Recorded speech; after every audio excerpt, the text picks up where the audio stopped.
Brought to you by Agilus Diagnostics.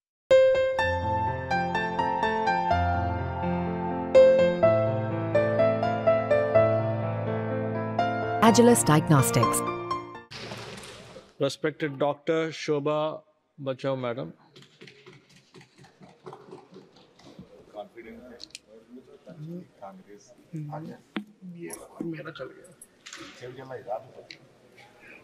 धन्यवाद सभापती महोदय.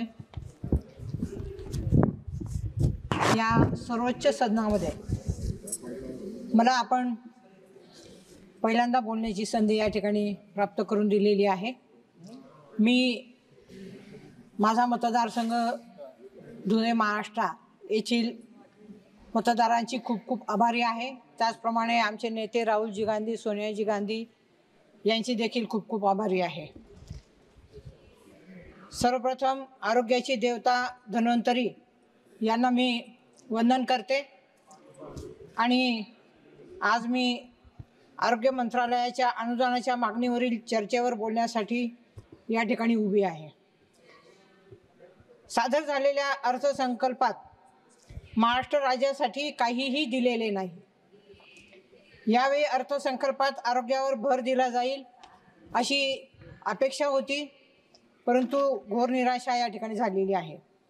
सभापती महोदय, माननीय अर्थमंत्र्यांनी सादर केलेल्या अर्थसंकल्पीय भाषणात विकसित भारतासाठी 9 प्राधान्यक्रम जाहीर केले, परंतु सभापती महोदय, अत्यंत खेदाने सांगावे लागत आहे की त्यात आरोग्याला स्थान मिळालेले नाही. या उलट आवश्यकतेपेक्षा 73% कमी धरण्यात आले आहे.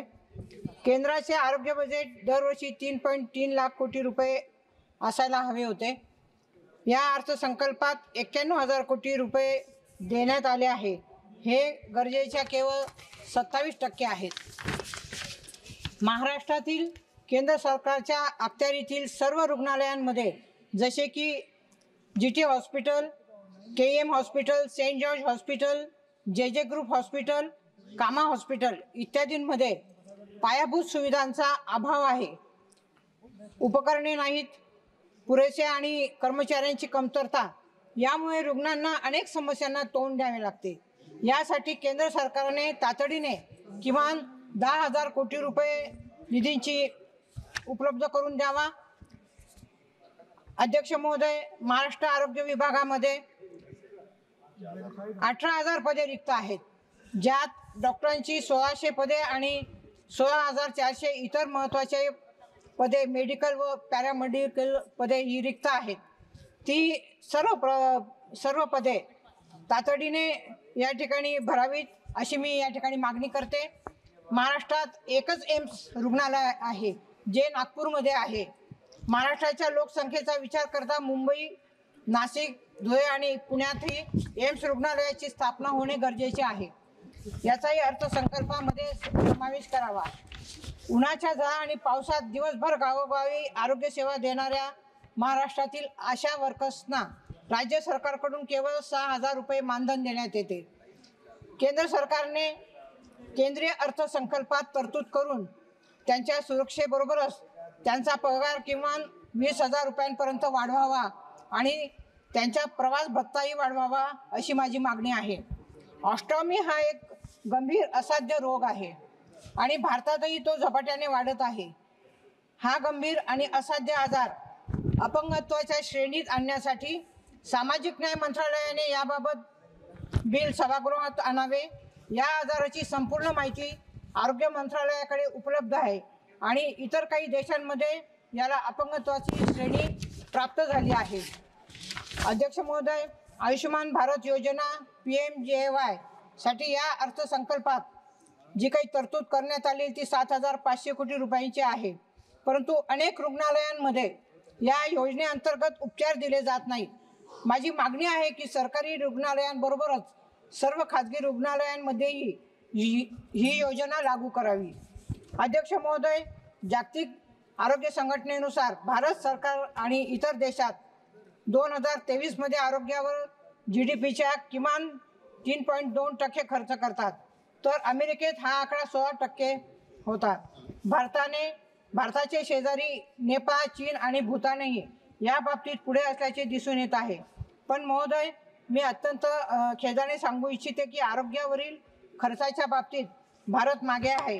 यंदा हा हिस्सा एकूण अर्थसंकल्पाच्या 1.9% आहे. यावर सरकारने अधिक लक्ष देणे आवश्यक आहे. अध्यक्ष महोदय, कोविड-19 काळात आरोग्य यंत्रणेची दुरावस्था व हतबलता संपूर्ण जगाने अनुभवली. नैसर्गिक आपत्ती व महामारीसाठी केंद्राने भरीव आर्थिक तरतूद करावी. अध्यक्ष महोदय, कृपया समाप्त प्रत्येक कीजिएगा. तालुक्यात मुख्यालयी आरोग्याच्या तज्ञ सुविधा देण्यासाठी 100 खाटांचे शासकीय रुग्णालय मंजूर करून गोरगरीब रुग्णांना स्पेशालिटी सेवा ही देण्यात यावी. त्याच्यामध्ये अध्यक्ष महोदय, फिजिशियन, सर्जन, स्त्रीरोग तज्ञ, बालरोग तज्ञ, भूलतज्ञ, नेत्ररोग तज्ञ, अस्थिरोग तज्ञ, ENT इत्यादी सुविधा मिळाव्यात. अध्यक्ष साहेब, मी पहिल्यांदाच बोलते, मला फक्त 2 मिनिटं द्याव्या. अध्यक्ष महोदय, तज्ञ डॉक्टरांची अनेक पदे रिक्त आहेत. ती त्वरित 100% भरण्यात यावी. त्यांना वाढीव वेतन देण्यात यावा. अध्यक्ष महोदय, जे काही प्राथमिक आरोग्य केंद्र आहे, ग्रामीण रुग्णालय आहे, त्यामध्ये अत्यंत सुविधा कमी आहेत. ती सर्व केंद्र ही बळकट करण्यात यावी. कारण जे काही ग्रामीण भागातले रुग्ण आहेत त्यांना ही सेवा सक्षमतेने मिळण्यासाठी त्यांचं सेवांचं बळकटीकरण करावं. ग्रामीण, डोंगराळ व आदिवासी भागातील आरोग्य सुविधांना प्राधान्य देण्यात यावं. अध्यक्ष महोदय, माझ्या धुळे लोकसभा मतदारसंघामध्ये सुपर स्पेशालिटी हॉस्पिटल मंजूर करण्यात यावं आणि मालेगाव येथे कॅन्सर हॉस्पिटल मंजूर करण्यात यावं. त्याचप्रमाणे प्रत्येक तालुक्याच्या ठिकाणी ट्रॉमा केअर युनिटची उभारणी करावी. डायलिसिस सेंटर प्रत्येक सरकारी हॉस्पिटलमध्ये निर्माण करावे. अध्यक्ष महोदय, डॉक्टर जयस्वाल साहेब यांनी मांडलेला जो काही मुद्दा आहे त्याच्यामध्ये college of physicians and surgeon सारखी मुंबई येथील PG डिप्लोमा आणि फेलोशिप देणारी जी शिक्षण संस्था जी 112 वर्षापासून भारतात PG डिप्लोमा स्पेशालिस्ट निर्माण करते व असे स्पेशालिस्ट डॉक्टर पेरीफेरीमध्ये आरोग्य सेवा देत असतात. त्यांचे ॲडमिशन 2 वर्षापासून बंद आहेत. जवळपास वर्षाला 1100 PG डिप्लोमा डॉक्टरांना त्यामुळे आपण मुकलो आहोत. अशा संस्थांना अभय देणे गरजेचे आहे.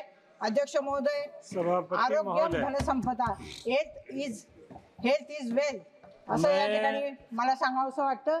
मी आपल्या माध्यमातून स्वास्थ्य बजट पर अपनी बात रखना चाहता हूं.